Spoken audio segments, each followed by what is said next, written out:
We have come to the big finish. Super Tuesday coverage on NewsOK.com of election 2016. Good evening. I'm Dave Morris from the Oklahoman's video studio. Thanks for tuning in wherever you are, however you may be watching throughout the night tonight. We certainly appreciate it. Bernie Sanders and Ted Cruz, the two big winners from the Oklahoma side of things in Super Tuesday. The 10 o'clock version of our election coverage, we'll hear from Chris Casteel joining us via phone from Washington, D.C. And here in the studio with me, we have Phil O'Connor. We have Kelly Dyer-Fry, editor of the Oklahoman, and our pollsters who've been providing fantastic analysis and great conversation throughout the night, Bill Shapard and Pat McFerron. And Chris Casteel, I'm going to start with you. I'll bring you in first from Washington. You've had a long night there. Big turnout numbers. Huge turnout numbers. Broke the state record. And we've still got precincts out. We may hit 800,000, I think, tonight. And the most interesting aspect of it is the Republican turnout, which was the highest turnout of any party since Oklahoma has been voting in primaries since 1988. The last figures I saw, the Republicans had turned out 455,000. Before that, the highest turnout of any party was 417,000 by Democrats in 2008.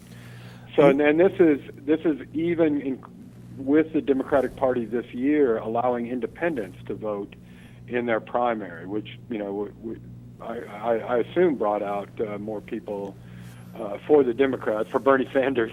But still an amazing Republican number, and it's been going on ever since the primary started in February. Almost, I think maybe Pat or Bill could address this, but I think. In every state, I don't know about tonight, but until today, every Republican turnout had broken a record in every state. Pat, we saw a lot of people go to the polls today.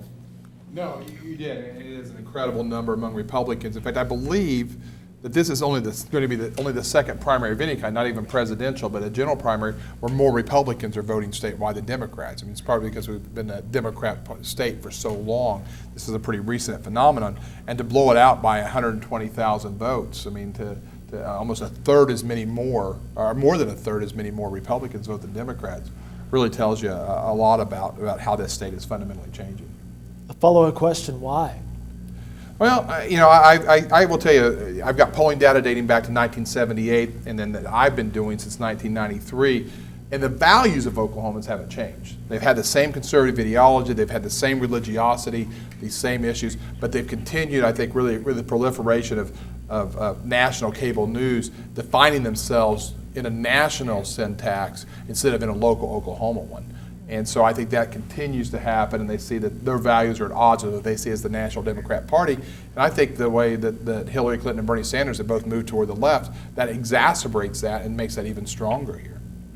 I might disagree just on one aspect of that, as the Republican Party has grown in the state of Oklahoma, a lot of this has been Democrats or independents changing parties and moving from one party to another, and they bring their values with them. I think sometimes the Democrats, while they are probably more conservative, as we discussed, than say for Texas, I've never found them to be as conservatives in the Republican Party. No, you're absolutely right. And so that meaning said that they are conservative light, so to speak. So they may be more open to other candidates than, say, the most conservative in the race, or something of that particular type of style of candidate. So I would say is that as the Republican Party gets bigger, it will have a tough time being more homogeneous in its entire way it looks at all the issues. I don't know if your polling seeing the same thing, but I am seeing that moderation in the Republican Party happening. Now, we now have about 24% of Republicans that have an unfavorable opinion of the governor,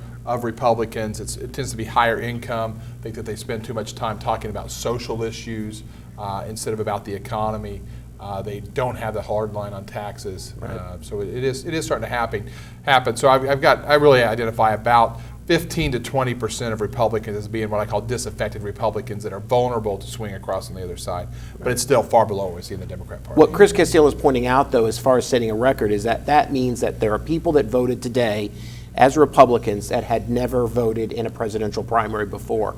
And so we have to ask ourselves the question, do they reflect the same values as other Republicans, or is this something new that we're seeing? What brought them out to the polls? Obviously, with Ted Cruz winning the presidential on the Republican side, you have to ask yourself the question, did they see something there that made them more desire to get out and vote for him? Because he bettered Donald Trump by 6 points.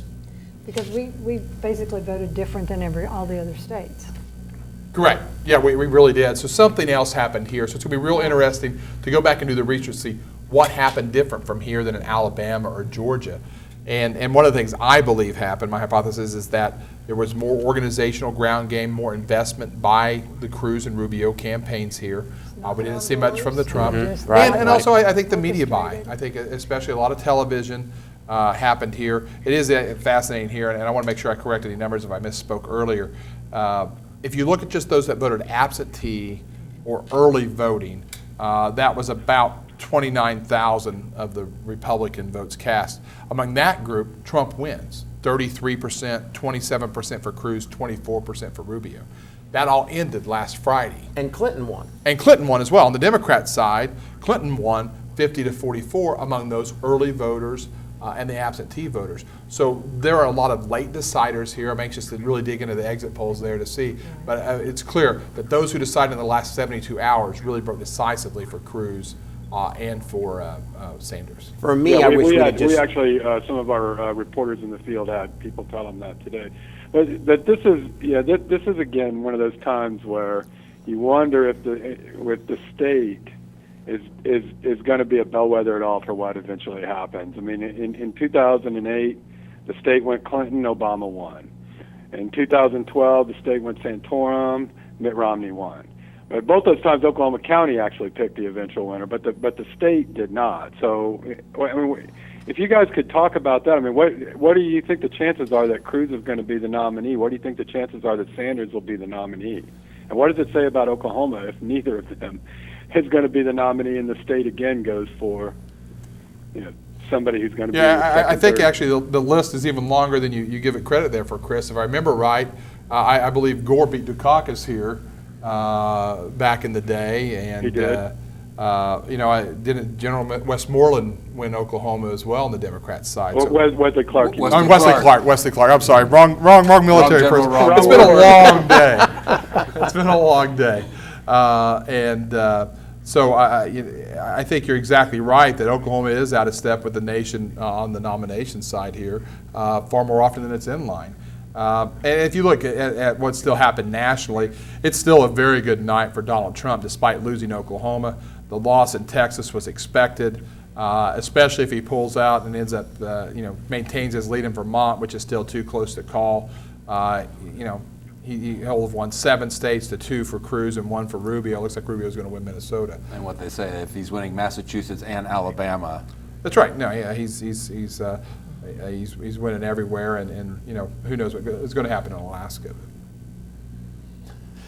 To Chris Casteel's point, he actually tweeted, he mentioned when he was talking about Oklahoma County being a reliable predictor of eventual nominees, Oklahoma County tonight, Clinton and Rubio.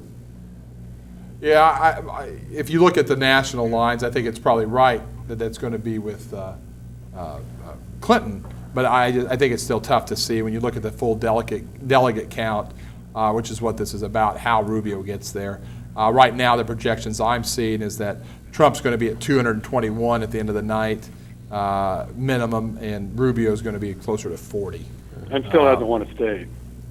I mean, one of the questions that I have is that, if Clinton knew that she was doing well in Oklahoma, why did she abandon the state? Why didn't she come and campaign here anymore, knowing that Bernie Sanders was coming here? If Donald Trump and Marco Rubio begin to see Ted Cruz come here, spend money, put an operation into ground, why didn't they respond accordingly? Did they just take Oklahoma for granted? Well, they did send a former president of the United States here twice to campaign for her, so it's not Trump as if spent time here, and he had some ground troops. Did not invest the money in other advertising. One other thing I'll point out, I do think the Rubio entire campaign is a little bit of an anomaly when you talk about Oklahoma County. their entire strategy in Iowa, South Carolina, throughout most of the states, has been to ignore the rural parts of states. Yeah. If you go in and look, they won 2 counties in South Carolina, and it was enough to propel them to the second place finish. Their best counties in Oklahoma were Oklahoma and Payne County. They win. A very close race in Tulsa County.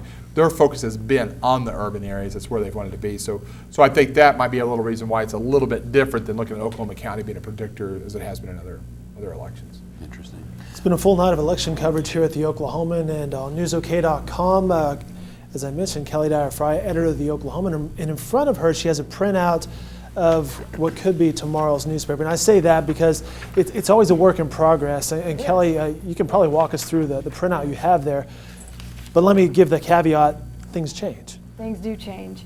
We woke up this morning with our plan to do all election, a front page tomorrow, and then we had late breaking news in the afternoon, came in after 4 o'clock, that Aubrey McClendon had been indicted. So that pushed our election coverage down, it dumped the skybox, pushed this up, so that's just the way the newspaper business goes. So, and then tonight, of course, you have Hillary and Trump leading nationally, but in Oklahoma, it wasn't that way. So we ended up with all 4 out front again. So, and it's a team discussion that goes on throughout the day, from the morning budget meetings to the end of the night. And of course, we're all here tonight enjoying the pizza, as we do on election night, but that weighs in on the front page. It's a moving target. I mean, but that's news. Good stuff, good stuff. And we've had some good analysis from a lot of good people tonight. I'm going to let these guys go. Bill Shapard, Pat McFerron. Guys, thanks so much for stopping in. I really do appreciate you guys not only making the time, but joining us here on set. I know you're busy working the phones and crunching away on the laptops. Thank you very much, gentlemen. Happy to. Thank you. Kelly Dyer Fry, Phil O'Connor, it's been fun. Enjoy you guys sitting in on the set as well. Glad to do it. And to Phil's team, Silas Allen, Juliana Keeping, Adam Kemp, and Darla Slipke. They hit the polls earlier today, talking to people, filed some videos, filed some stories, went out to the watch party tonight, reported from what they saw, filing more stories. Great job, those guys. And Chris Casteel, if you're still on the phone, sir, thank you so much for your work from Washington. Thanks for stepping in on a couple segments tonight. Glad to do it, Dave. In fact, Chris, while I got you on the phone right now, you and I are going to have another debrief tomorrow afternoon, right? I look forward to it. He's a gentleman in a class act, as always. Chris Casteel, ladies and gentlemen. To Brian Dean, who joined us earlier from the Oklahoma County Election Board, you're seeing those results from the Oklahoma State Election Board. You're seeing those results. We certainly appreciate his time earlier today. We heard from Jeanette Mendez, Keith Gaddy, Richard Johnson, and Michael Crespin. Big thanks to them for joining us, and to my crew, Grayson Cook, Paige Dillard, Todd Frazier, Greg Singleton, and Tim Money, providing some footage as well. That'll do it. Our election coverage is complete here from the Oklahoman's video studios and newsok.com. Good night.